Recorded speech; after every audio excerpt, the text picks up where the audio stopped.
बात 1920 के समय की है। आज जिस इलाके को हम मध्य प्रदेश कहते हैं, वहां से लेकर आधुनिक उत्तर प्रदेश और पंजाब तक सुल्ताना डाकू का आतंक होता था। बड़े बड़े अंग्रेज अफसर उसे ढूंढते ढूंढते थक गए थे। इसके बाद पुलिस महकमे के तेज तर्रार अफसर फ्रेडी यंग को सुल्ताना को पकड़ने की जिम्मेदारी दी गई। फ्रेडी की सुल्ताना से 2 मुलाकातें हो चुकी थी, तीसरी मुलाकात होने वाली थी जिसे वो अंतिम बनाना चाहते थे। 14 दिसंबर 1923 की बात है। ऑफिसर फ्रेडी को एक मुखबिर से जानकारी मिली कि सुल्ताना हरिद्वार से किसी गांव में डकैती डालकर अपने एक ठिकाने पर लौटा है। 2 दिन बाद फ्रेडी और उनके 300 सैनिकों वाले दस्ते ने सुल्ताना को चारों ओर से घेर लिया। फ्रेडी सुल्ताना के ठिकाने पर बने पशुओं के बाड़े में गए। वहां एक ही चारपाई थी जिस पर सुल्ताना सो रहा था। फ्रेडी जाकर सुल्ताना के ही ऊपर बैठ गए। सुल्ताना डाकू, जिसने ऐलान कर रखा था कि कोई उसे जिंदा नहीं पकड़ सकता, अपनी जगह से हिल तक नहीं सका। चर्चित सुल्ताना डाकू के पकड़े जाने की कहानी महान शिकारी और पर्यावरण संरक्षक जिम कॉर्बेट ने अपनी किताब माय इंडिया में लिखी थी। अब सवाल यही है कि आखिर एक शिकारी का सुल्ताना डाकू के पकड़े जाने की घटना से क्या संबंध था। जानेंगे आज के एपिसोड में। साथ ही जानेंगे कि आखिर क्यों जिम कॉर्बेट सुल्ताना जैसे खतरनाक डाकू को इंडिया का रॉबिन हुड कहते थे। नमस्कार, मेरा नाम है निखिल और आप देख रहे हैं तारीख, जिसमें हम सुनाते हैं उस तारीख से जुड़ी भारत की ऐतिहासिक कहानियां। आज 25 जुलाई है और आज की तारीख शिकारी से पर्यावरण संरक्षक बने जिम कॉर्बेट से जुड़ी है। Brought to you by Kuku FM. Download the app now. आगे बढ़ने से पहले एक जरूरी सूचना भी है। इतिहास के किस्सों में इंटरेस्टेड हैं तो कुकू एफएम ऐप आपके लिए एक नई ऑडियो बुक लेकर आए हैं। नाम है अनसंग वॉरियर सहमत खान। कुकू एफएम के प्रीमियम सब्सक्रिप्शन पर उपलब्ध इस किताब का एक्सेस पाने के लिए आप इस्तेमाल कर सकते हैं एक स्पेशल कोड LT50। इसका इस्तेमाल आप करते हैं और पहले 500 लोगों में से होते हैं तो आपको 50% की छूट भी मिल सकती है।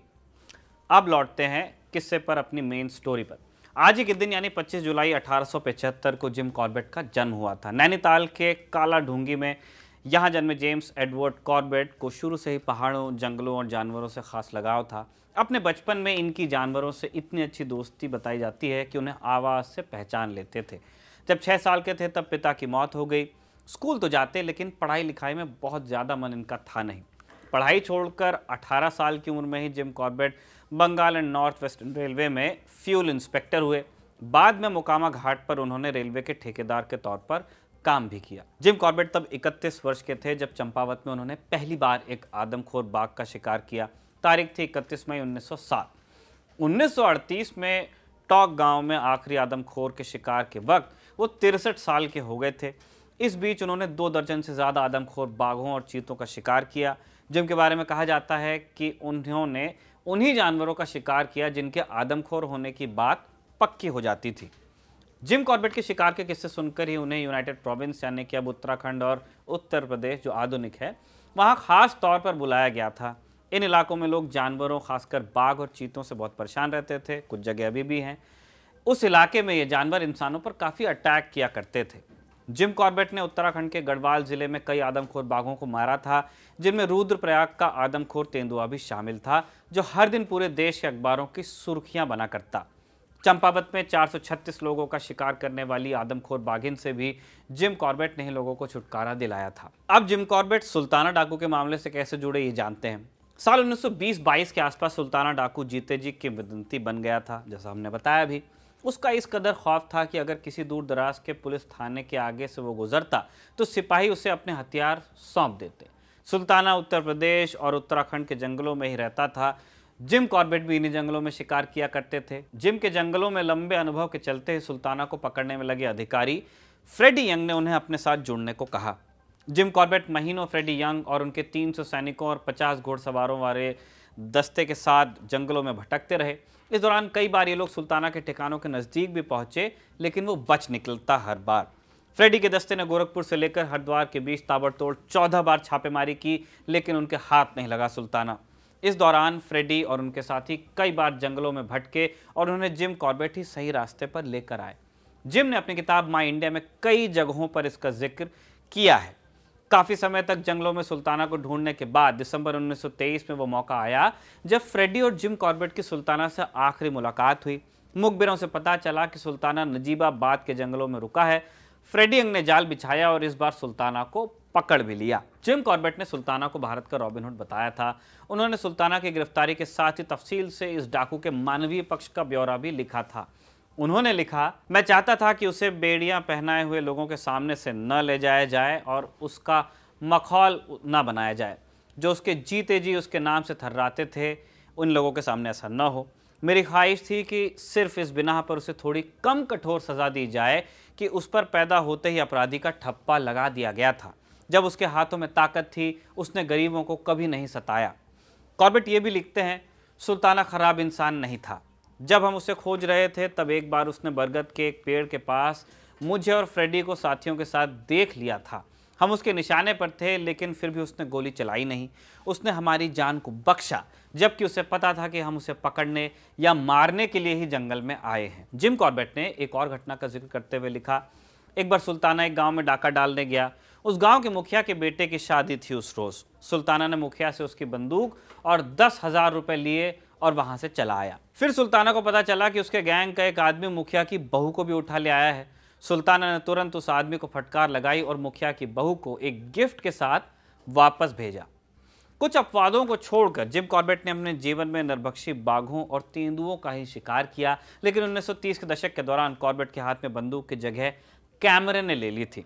उन्हें स्थानीय और बाहरी शिकारियों का भी जंगल में जाना कतई पसंद नहीं था। बताते हैं कि 1930 के दशक में कॉर्बेट शिकारियों को न केवल नापसंद करने लगे, बल्कि उनके खिलाफ आक्रामक भी हो चले थे। ऐसा इसीलिए था क्योंकि जिम कॉर्बेट शिकार के बाद बाघों और अन्य जानवरों के शरीरों की जांच पड़ताल करते थे। बताते हैं कि जांच के दौरान अधिकांश मौकों पर उन्हें जो बातें पता चली, उससे बाघों को लेकर उनकी सोच बदल गई। बताते हैं कि अधिकांश बाघों के शरीर पर गोली या चोट के निशान मिलते थे। इन चोटों के चलते कुछ बाघ जंगली जानवरों का शिकार नहीं कर पाते थे, इसलिए इंसानों पर हमला करते थे। ऐसे ही कुछ बाघ इंसानों को देखकर ही भड़क जाते और इस वजह से उन पर हमला कर देते थे। जिम कॉर्बेट के साथ जंगल में कई बार ऐसे मौके आए जब बाघ उनके नजदीक आकर वापस लौट गया। मैन ईटर्स ऑफ कुमाऊं नाम की एक किताब में उन्होंने बताया है कि किस तरह जंगल में रात हो जाने पर कुछ लकड़ियां जलाकर वो कहीं भी पेड़ के नीचे सो जाते। दूसरे जानवरों की आवाज या कई बार बाघ की दहाड़ से नींद उचटती तो कुछ और लकड़ियां आग में डालकर वो फिर से सोते। एक बार जंगली मुर्गियों का पीछा करते हुए जिम कॉर्बेट जंगल में कुछ दूर तक निकल गए। बेर की झाड़ियों के करीब थे कि थोड़ी दूरी पर सांस लेने की तेज आवाज सुनाई दी। थोड़ी देर बाद हिलती हुई झाड़ियों के पीछे से एक बाघ निकलकर सामने आ गया। उसने जिम की ओर देखा और फिर मुड़कर धीमे कदमों से पीछे हट गया। ऐसा जिम ने लिखा है। अपने करीबियों से सुने किस्सों और खुद अपने अनुभवों से उन्हें यकीन था कि अगर आप बाघ को नहीं छेड़ेंगे तो उसे भी आपसे कोई मतलब नहीं होगा। अपने इन्हीं अनुभवों के चलते जिम कॉर्बेट बाघ की तरह बेरहम या खून का प्यासा बाघ जैसी लोक उक्तियों पर हमेशा ऐतराज करते। वो मानते थे कि ऐसा कहने या लिखने वालों में से जो धारणा बन गई वो बाघ के किरदार का सही आकलन नहीं करती। मार्टिन बूथ ने जिम कॉर्बेट की बायोग्राफी में लिखा है, आलम यह हो गया था कि जिम कॉर्बेट के पास बंदूक की जगह कैमरे और बटुए ने ले ली थी। जब भी कुमाऊं के किसी गांव का किसान उनके पास ये गुहार लेके आता कि बाघ उनके पशुओं को खींच कर ले गया, वो अपने घर के अंदर जोर से आवाज लगाकर अपनी .275 वेस्ले रिचर्ड्स राइफल मंगाने की जगह अपना बटुआ मंगाने लगे थे और किसान को उसके जानवर के जाने से हुए नुकसान का पूरा मुआवजा अपनी जेब से भी देते थे। लेकिन वो बाघ का शिकार करने नहीं जाते थे। मार्टिन बूथ आगे लिखते हैं, जिम कॉर्बेट इंडिया में बाघों के भविष्य को लेकर बड़े चिंतित थे। उनके हिसाब से देश में करीब 3 से 4 हज़ार बाघ ही बचे थे और वो भी अगले 10 से 15 सालों में ख़त्म हो जाने वाले थे, क्योंकि ट्रॉफी हंटिंग होती थी। बड़ा शौक होता था बड़े बड़े लोगों का कि शेर मारना है, बाघ मारना है। जिम का कहना था कि भारतीय राजनीतिज्ञों को इसमें दिलचस्पी नहीं, ऊपर से बाघ वोट भी नहीं देते, जबकि जो लोग बंदूकों के लाइसेंस लेंगे वो वोट देने वाले लोग होंगे।